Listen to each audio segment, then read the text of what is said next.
अब दूसरा हमारे पास आता है पैराथायरॉयड ग्लैंड। पैराथायरॉयड ग्लैंड होता क्या है, तो कोई डायरेक्ट उसके पीछे ही होता है, थायरॉयड ग्लैंड के पीछे। Dorsal side of the thyroid yellow solid structure होते हैं और 2 पेयर्स होते हैं इसके, ठीक है। अब इसके जो चीफ सेल्स है ना वो पीटीएच रिलीज कर रहे हैं, ये याद रखना है आपने कि इसके जो चीफ सेल्स है ना वो पीटीएच मतलब पैराथायरॉयड हार्मोन रिलीज कर रहे हैं। अगर इसकी हाइपोसिक्रेशन होगी तो हमें पता है कि डिक्रीज कैल्शियम लेवल होगा, पेनफुल स्पैस्मैटिक कॉन्ट्रैक्शन होगी और excitability of nerve and muscles increase होगा इसमें हाइपोसिक्रेशन में। अब यहाँ पे ये किस तरह होगा, बिकॉज हमें पता है कि कैल्शियम लेवल जो होता है ना हमें मसल की कॉन्ट्रैक्शन और न्यूरॉन्स की मैसेजेस के लिए भी चाहिए होता है, तो अगर वो कम हो जाएगा तो हमें पास पेनफुल स्पैस्मैटिक कॉन्ट्रैक्शन होगी, ठीक है। इसी तरह अगर हाइपर सिक्रेशन बहुत ज्यादा सिक्रेशन हो जाएगी कैल्शियम की तो ऑस्टियोपोरोसिस हो जाएगा, मतलब मिनरल डीमिनरलाइजेशन ऑफ बोन्स शुरू हो जाएगा। अस्टाइटिस फाइबर सिस्टिक, इसमें क्या होगा, लेक्यूना जो होंगे ना बोन के अंदर जो लेक्यूना होते हैं, हम लोगों ने स्ट्रक्चर अगर देखें तो उसमें कैल्शियम भर जाएगा, ठीक है, ये भी एक डिसऑर्डर होता है। अब हम लोग बात करते हैं थाइमस ग्लैंड की। थाइमस ग्लैंड की बात करें तो ये हमें पता है कि थाइमस ग्लैंड एक ऐसा है, जैसे जैसे हम लोग बड़े होते जाते हैं ना थाइमस ग्लैंड छोटा होता जाता है, रिड्यूस बाय एज, ठीक है। अब ये प्राइमरी लिम्फोइड ऑर्गन है, ठीक है, इम्यून सिस्टम में ये वर्क हेल्प देता है, ठीक है। बाइलोब्ड होगा और सिंगल स्ट्रक्चर होगा, अयोटा और स्टर्नम के बीच में पाया जाता है और टी लिम्फोसाइट्स भी प्रोड्यूस करता है अंटिल प्यूबर्टी तक, ठीक है। अब इसके 2 पार्ट्स होते हैं, एक तो होते हैं इसका कॉर्टेक्स और मेड्यूला। कॉर्टेक्स हम लोग बोलते हैं आउटर रीजन को, यहाँ पे लिख लेते हैं हम लोग कॉर्टेक्स किसको बोलते हैं, आउटर रीजन, आउटर। और जो हमारे पास मेड्यूला होती है ये होता है इनर। अब हम लोग अगर देखें कॉर्टेक्स ना तो वो रिलीज करेगा थाइमोसाइट। थाइमोसाइट क्या करेगा कि सिक्रीट करेगा थाइमोसिन को। अब थाइमोसिन के फंक्शन क्या है कि तो थाइमोसिन क्या करेगा कि help in proliferation and maturation of T lymphocytes और प्रोवाइड्स ह्यूमरल इम्यूनिटी भी देगा हमें। अच्छा, मेड्यूला की बात करें तो इसके पास होते हैं हेसल कॉर्पसल्स, ठीक है। तो ये हेसल कॉर्पसल्स क्या करते हैं, release cytokines and remove apoptotic thymocyte. दूसरा हमारे पास आता है एड्रिनल ग्लैंड। अब एड्रिनल ग्लैंड को हम लोग बोलते हैं 3F ग्लैंड, क्योंकि यहाँ पे 3 जो F से फंक्शन हो रही है, एक तो ये फाइट रिस्पॉन्स में हेल्प देते हैं, फ्राइट में और फ्लाइट में, ठीक है। इसको 3F ग्लैंड इसी वजह से बोलते हैं। अब इसके 2 पार्ट्स हो गए, एड्रिनल कॉर्टेक्स वही आउटर रीजन हो गया, दूसरा आता है एड्रिनल मेड्यूला वही इनर रीजन हो गया, ठीक है। सो एड्रिनल कॉर्टेक्स की बात करें तो एड्रिनल कॉर्टेक्स में ना 3 लेयर्स होती हैं।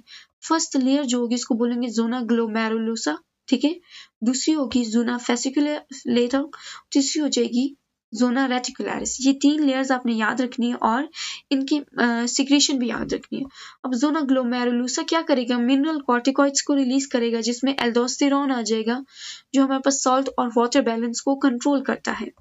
जोना फेसिकुलेटा हमारे पास ग्लूकोकॉर्टिकॉइड्स रिलीज करेंगे, कॉर्टिसोल जिसको हम लोग जो हमारे पास क्या करते हैं कि इंक्रीज करता है ग्लूकोज को, ठीक है। अगर कॉर्टिसोल हमारे पास इसकी हाइपोसिक्रेशन हो जाएगी तो एडिसन्स डिजीज कॉज करता है, और अगर इसकी हाइपर सिक्रेशन हो रही तो वो कुशिंग्स डिजीज कॉज करता है, ठीक है, कौन, कॉर्टिसोल।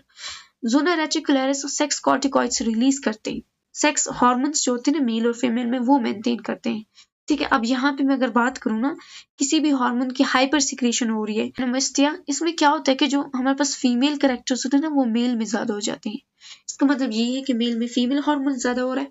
इसी तरह अगर हमारे पास हाइपर सिक्रेशन हो रही है तो उसमें क्या हो जाएगा, जो मेल कैरेक्टर्स होंगे वो फीमेल में ज्यादा हो जाएंगे, ठीक है। अब देखो एड्रिनल ग्लैंड का दूसरा पार्ट होता है एड्रिनल मेड्यूला, जो 2 हार्मोन रिलीज करते हैं, एड्रेनलिन एंड नॉर एड्रेनालिन, ठीक है, जिसको कैचिकोल अमाइन भी बोलते हैं। ये इमरजेंसी हार्मोन्स होते हैं और इमरजेंसी में हेल्प करते हैं, ठीक है।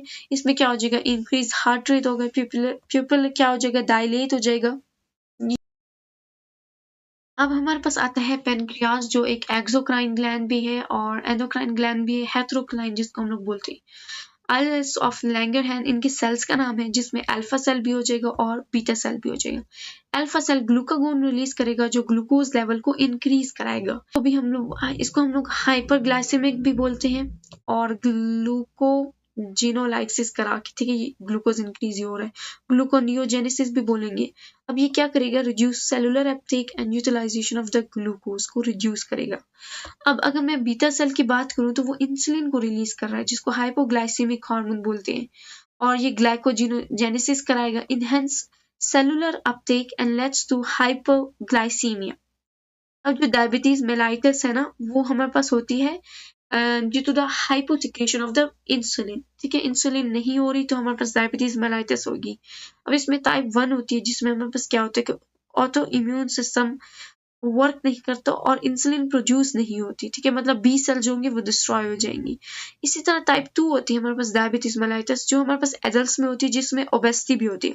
इसमें जो रिसेप्टर्स होते हैं ना इंसुलिन के, वो डिस्ट्रॉय हो जाते हैं। इंसुलिन तो प्रोड्यूस हो रहा है, लेकिन जब उसके रिसेप्टर्स होंगे नहीं होंगे तो वो वर्क कैसे करेगा। ठीक है, तो इसमें रिसेप्टर्स क्या होते हैं, डिस्ट्रॉय होते हैं, और इसमें हमारे पास क्या होता है कि इंसुलिन ही नहीं प्रोड्यूस होती। इसमें प्रोड्यूस होती है लेकिन रिसेप्टर्स नहीं होते। अब हमारे पास आते हैं गोनेट्स, जिसमें टेस्टिस और ओवरी आएगा।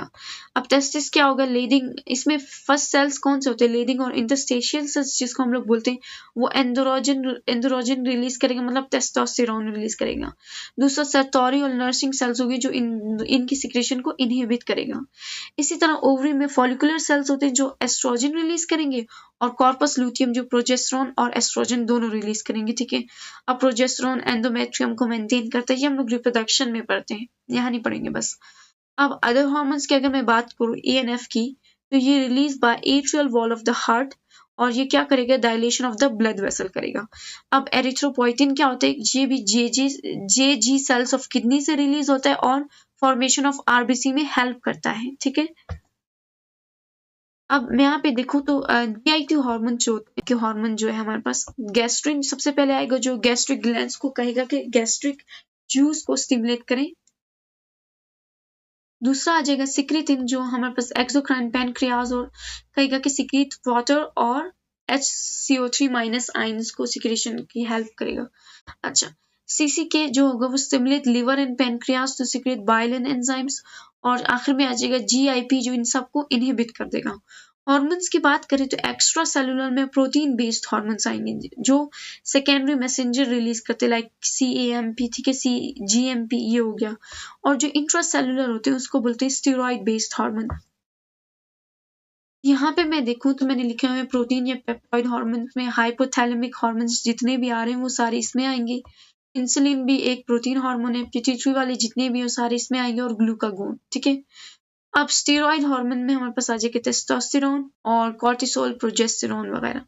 अच्छा, आइडोथायरोनिन में आएगा थायराइड हार्मोन्स, और अमाइनो एसिड डिराइव में आएगा एपिनेफ्रिन।